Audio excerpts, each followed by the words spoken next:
አገዛዙ በአዲስ ያሰለጠናቸው የአድማ ብተና አባላት በአገዛዙ ኃይሎች ስምሪት የተሰጣቸው ቢሆንም የግዳጅ ቀጠናቸውን በመልቀቅ ፋኖን መቀላቀላቸውን ቀጥለዋል። በማዕከላዊ ጎንደር ዞን ጠገዴ ወረዳ ቅራቅርና አዲስ ዓለም ከተማ ዙሪያ በተደረገ ተጋድሎ የብልጽግና ሰራዊት ከፍተኛ ሽንፈት ገጥሞታል።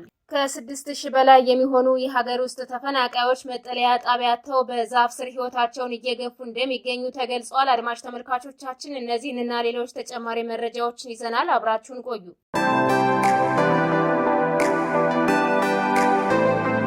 ሰላም ጤና ይስጥልን። የጥቁር አንበሳ ሚዲያ አድማጭ ተመልካቾቻችን እንደምን አምሽታችኋል? ዕለተ ዓርብ መጋቢት 26 2017 ዓ.ም መረጃዎችን ይዘን ቀርበናል። ከዜናዎቹ ጋር ሰናይት አያሌው ነኝ። አብራችሁን ቆዩ። ወደ ዝርዝር መረጃዎች አልፋለሁ። አገዛዙ በአዲስ ያሰለጠናቸው የአድማ ብተና አባላት በአገዛዙ ኃይሎች ስምሪት የተሰጣቸው ቢሆንም የግዳጅ ቀጠናቸውን በመልቀቅ ፋኖን መቀላቀላቸውን ቀጥለዋል። መተማ ኮኬት እየተባለ በሚጠራው አካባቢ ግዳጅ ተቀብለው ወደ ቦታው የተንቀሳቀሱትን ጨምሮ በጎንደር በጎጃምና በወሎ ቀጠናዎች ስምሪት የተቀበሉ በርካታ ቁጥር ያላቸው የአድማ ብተና ኃይሎች የፋኖ አባላትን ተቀላቅለዋል። ሰራዊቱ ያለቀበት ያገዛዙ ኃይል ሰራዊቱን ለመተካት በክልሉ ከተለያዩ አካባቢዎች በግዳጅ ከስራ ቦታቸውና ከተገኙበት ሁሉ አፍሶ ስልጠና ያስገባቸውና እንዲሁም ማስመርቆ ወደ ግዳጅ የላካቸው አዲስ ተመራቂዎች በየቀጠናቸው የሚገኘውን የፋኖ ኃይል በይፋ መቀላቀላቸውን የመረጃ ምንጮቻችን ለሚዲያችን ተናግረዋል። የግዳጅ ቀጠናቸውን በመተው የፋኖ ኃይሎችን እየተቀላቀሉ የሚገኙት ተመራቂዎች ቀድሞውንም በአገዛዙ ወታደሮች በግዳጅ ታፍነው ወደ ማሰልጠኛ ጣቢያ የተወሰዱ ናቸው ተብሏል። በማዕከላዊ ጎንደር ጠገዴ ወረዳ ቅራቅርና አዲስ ዓለም ከተማ ዙሪያ በተደረገ ተጋድሎ የብልጽግና ሰራዊት ከፍተኛ ሽንፈት ገጥሞታል። በትናንትናው ዕለት በወረዳዋ ዋና መቀመጫ ቅራቅርና አዲስ ዓለም እልህ አስጨራሽ ውጊያ የተደረገ ሲሆን በከተሞች ሰፍሮ የነበረው የአገዛዙ ወራሪ ሰራዊት በፋኖ ኃይሎች ድባቅ ተመቷል። በዚህ ውጊያ በርካታ ያገዛዙ ወታደሮች እንዲሁም የነፍስ ወከፍና የቡድን መሳሪያዎች በፋኖ ተማርከዋል። በተካሄደው ከባድ ውጊያ ፋኖ አዲስ ዓለም ከተማን በመቆጣጠር የጠላትን ሰራዊት ሙሉ ለሙሉ ማጽዳት ችሏል። ቅራቅር ከተማ የገባው የፋኖ ኃይል በከተማዋ የመሸገውን የሰሜን ዕዝ 78ኛ ክፍለ ጦር በመግጠም ሙትና ቁስለኛ አድርጎታል። በዚህ አውደ ውጊያ ከባድ ትንቅንቅ የተደረገ ሲሆን በጠላት ሰራዊት ላይ ከፍተኛ ኪሳራ ደርሷል ተብሏል። በዚሁ ቀጠና ዛሬም ይህ ዜና እስከተጠናከረበት ጊዜ ድረስ ውጊያዎች መቀጠላቸውን የመረጃ ምንጮቻችን ገልጸዋል። ይህ በእንዲህ እንዳለ ደቡብ ጎንደር እስቴ ያገዛዙ ካድሬዎች ከሰራዊቱ ጋር በመቀናጀት በማህበረሰቡ ላይ ጥቃት እየፈጸሙ ስለመሆኑ ተሰምቷል። እስቴ ወረዳ ስር በሚገኙ ቀበሌዎች የገባው የጠላት ብልጽግና ወታደር ከካድሬዎች ጋር በመናበብ በአርሶ አደሮች ላይ ልዩ ልዩ ግፎችን እየፈጸመ እንደሚገኝ የመረጃ ምንጮቻችን ለሚዲያችን ተናግረዋል። ካድሬዎቹ በኮማንድ ፖስት ሰበብ ለወታደሮቹ ተልዕኮ በመስጠት ንጹሃኖችን በመደብደብ የግለሰብ ንብረቶችን በመዝረፍ እንዲሁም መዝረፍ የማይችሉትን በማውደም ጭምር በማህበረሰቡ ላይ ከፍተኛ ግፍ እየፈጸሙ እንደሚገኙ ተነግሯል። ሰራዊቱ በእነዚህ በተጠቀሱ አካባቢዎች በርካታ መኖሪያ ቤቶችን ስለማቃጠላቸው የተገለጸ ሲሆን የቁም ከብቶችንም ዘርፈው መውሰዳቸው ታውቋል።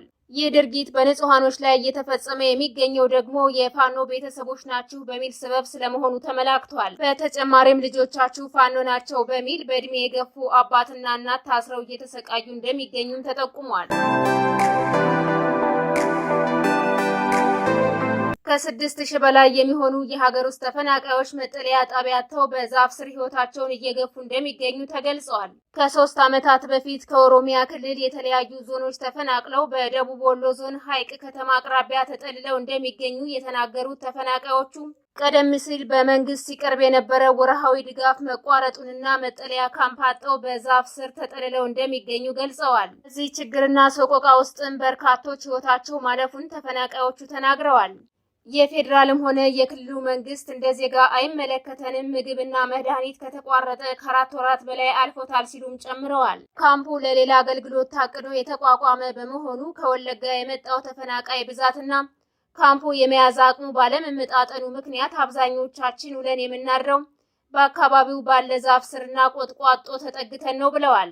ይህንኑ አስመልክቶ ለሚመለከተው የመንግስት አካላት ለማመልከት በየጽህፈት ቤቱ ደጅ ብንጠናም በወቅታዊ የጸጥታ ሁኔታ ስብሰባ ላይ ነን በሚል ልናገኛቸው አልቻልንም በሚል ተፈናቃዮቹ መናገራቸውን ዘገባው አመላክቷል። ከኦሮሚያ ክልል ከተለያዩ ዞኖች በጸጥታ መደፍረስ ምክንያት በሺዎች የሚቆጠሩ አማሮች ተፈናቅለው በአማራ ክልል በተለያዩ አካባቢዎች ተጠልለው እንደሚገኙ ይታወቃል። እነዚህን ተፈናቃዮች ወደ ቀያቸው ለማስመለስ እቅድ ተይዘው የነበረ ሲሆን ተፈናቃዮቹ አሁንም ድረስ ቤት ንብረታቸው በታጣቂዎች እጅ በመሆኑ ብንመለስ ጥቃት ይደርስብናል የሚል ስጋት እንዳላቸው ተናግረዋል። ዘገባው የመሰረት ሚዲያ ነው።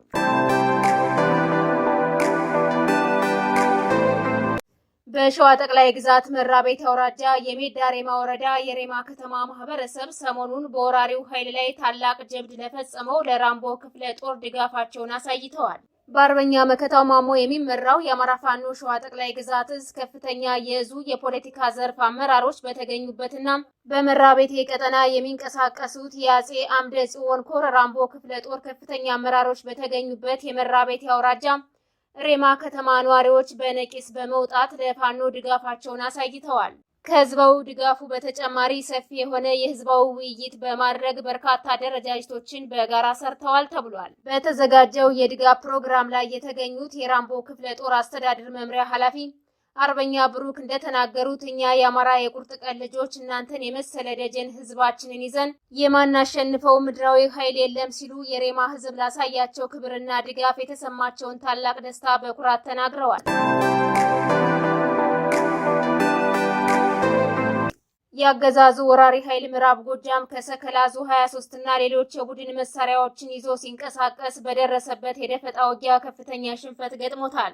ሰራዊቱ ከሰከላ በመነሳት በከባድ መሳሪያዎች ታጅቦ ወደ ሌሎች ቀጠናዎች ለመግባትና ጥቃት ለመሰንዘር አስቦ የተንቀሳቀሰ ቢሆንም አሽፋ መገንጠያ እየተባለ በሚጠራው አካባቢ ሲደርስ ጊዮን ብርጌድ እና ዘንገና ብርጌድ ባንድ ላይ ጥምረት በመፍጠር ባደረጉት የደፈጣ ውጊያ ከ10 በላይ የሚሆነውን በመደምሰስ በርካታ ኃይሉን አቁስለውታል ተብሏል። የጦር ወንጀለኛው የአብይ አህመድ ሰራዊት በከባድ መሳሪያዎች ታጅቦ ጥቃት ለመሰንዘር የተንቀሳቀሰ ቢሆንም ያሰበው ሳይሳካለት ድባቅ ተመቶ ወደ መጣበት ተመልሷል። በዚህ የተጠና የደፈጣ ውጊያ የፋኖ ኃይሎች የጠላት ሰራዊትን ሙትና ቁስለኛ ከማድረጋቸው በተጨማሪም አንድ የጠላት ወታደርን ጨምሮ ከ10 በላይ የሚደርሱ የነፍስ ወከፍ መሳሪያዎችን ከነተተኳሻቸው መማረክ ችለዋል።